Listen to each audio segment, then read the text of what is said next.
story out of Orlando is shocking.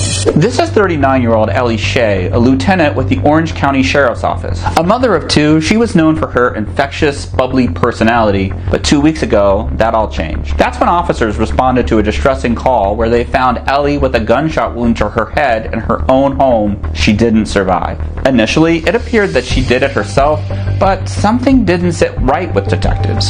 Ellie's estranged husband, 49-year-old Anthony Shea, also a former deputy, had retired just a few months earlier, and their marriage was reportedly troubled. I voted for Trump twice, but not this time. Kamala Harris. Anthony was under investigation for an on-duty affair, which had led to his resignation. Investigators say Anthony told them he had left the house to run errands that day and claimed he returned to find his wife lying on the bed, a gun by her side. But as detectives dug deeper, more disturbing details came to light.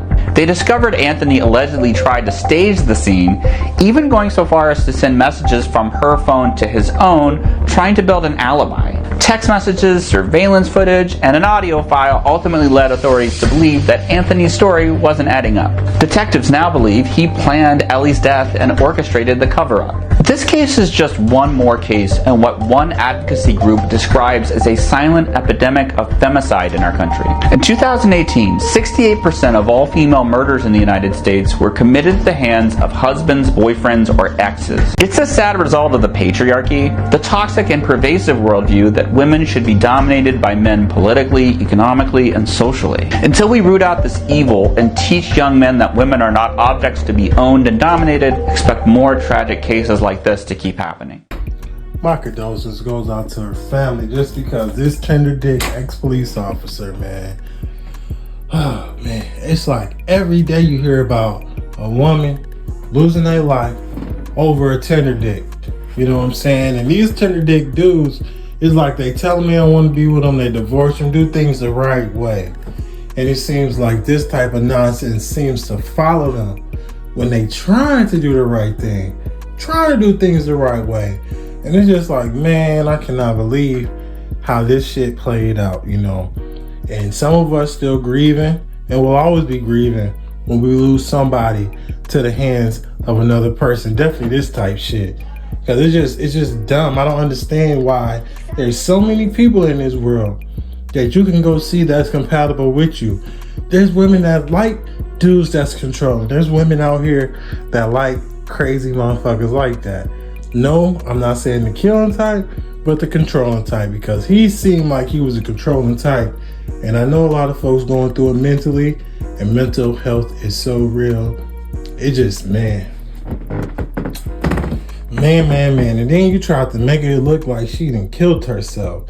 And the same shit that I'm going through, my sister boyfriend tried to make it seem like she hung herself. You know, if it wasn't for my mother that got on the police ass about, no, this is not her, etc., then that's when they did their goddamn job and said, oh yeah, whatever forensic shit be doing, however they checked the body out to see what was going on. I mean, damn, come on now. You just gonna let people get away with stuff like this and not have some type of awareness going on, you know what I'm saying?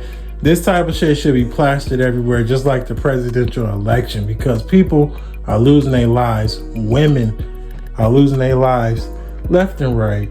And now that we, you know what I'm saying, don't know how things might play out for the future of women and their rights and this and that, it's like slavery in a way. If you really think about how history taught us what slavery was and how women being treated now and their rights being taken away, that shit reminds me of slavery. And, you know, we can have different views, opinions on it, but I think everybody has the right to say so to what they believe in, and everybody have a right to say so if this relationship isn't working out. They shouldn't lose their life over shit like that. You know what I'm saying? Okay, this story is basically the Varsity Blues college admission scandal, but for teachers in Texas. Harris County District Attorney Kim Ogg says more than 200 unqualified teachers were able to fraudulently get their teaching certificates through a cheating scheme that stretches back to at least May of 2020. So far, at least 5 people have been charged, including a high school basketball coach who is suspected of being the ringleader. We know that the co-defendants collectively profited in the amount of at least $1 million. So here's how the scheme reportedly worked. Investigators say wannabe teachers would pay the ringleader $2,500. Then he would give a percentage to a corrupt test proctor, and that person would allow a stand-in test taker who was also in on it to do the exam for the wannabe teacher. To think that this many people without what I would consider a proper moral compass were trying to educate and influence children all across the state is definitely troubling.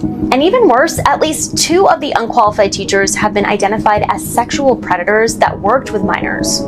One has been charged with indecency with a child and the other with online solicitation. To be clear, those predatory suspects are not part of the 5 who were charged for the scheme itself. Investigators say the Texas Education Agency will handle the review of anyone with fraudulent certificates. Would pay the ringleader $2,500. Then he would give a percentage to a corrupt test proctor, and that person would allow a stand-in test taker who was also without on having it the to do the correct exam for the credentials wannabe now. teacher. My thing is, how in the heck was those 2 what I would consider a proper moral compass hacking off trying to educate and profile? influence We children just all gonna across the say, how state can these 2 definitely troubling. individuals, And even worse, you at know, least 2 sexual of the unqualified predators teachers have been identified as sexual I know what I predators want to that say, worked but I'm with not gonna minors. go there. So One we're has just been gonna say charged with these indecency with a pedophiles child, and the other with online working with these solicitation. minors. To be clear, those How come the predatory school didn't do a suspects are goddamn not part of the background 5 who were check charged for to the find scheme out who they itself? was? Like, did they Investigators use a say the different Texas name? Did Education they change Agency it? will handle the review I mean, of there's anyone with always a fraudulent trail of certificates. everything. Definitely when it involved kids, you think they would take this shit a little bit more serious than just saying, oh yeah, your resume look good, we gonna hire a regular Joe off the street, you know what I'm saying? Because his shit just seemed, or her shit just seemed squeaky clean. Like, come on, people. You got kids that these people gonna be around, man. I mean, we had an incident at my kid's school. And honestly, I was dissing the school because I was highly pissed off. But then I found out they had a sub. And then a couple days later, God got involved. And guess what happened? The situation had worked itself out. And yes, I apologized and took it back because I am the type of person that acknowledges when I'm wrong. So I hope all these motherfuckers, that's not the 2 pedophiles, but you know, they was already on some other shit, so we ain't even gonna count them in the equation of these other people. Hopefully they learn to get their shit together and get it right. Because, you know, I mean, damn, $1 million, they was making money. And the crazy part, not only that they was making money, they did it in a little bit of time. Scamming, you know what I'm saying? Like, god damn, they was scamming. And how could you just feel that comfortable? Because you know your shit gonna run out. Like, it ain't like, you know what I'm saying, you just can forever do this. Like, evidently they just got caught. So I don't understand folks that be doing this type shit though.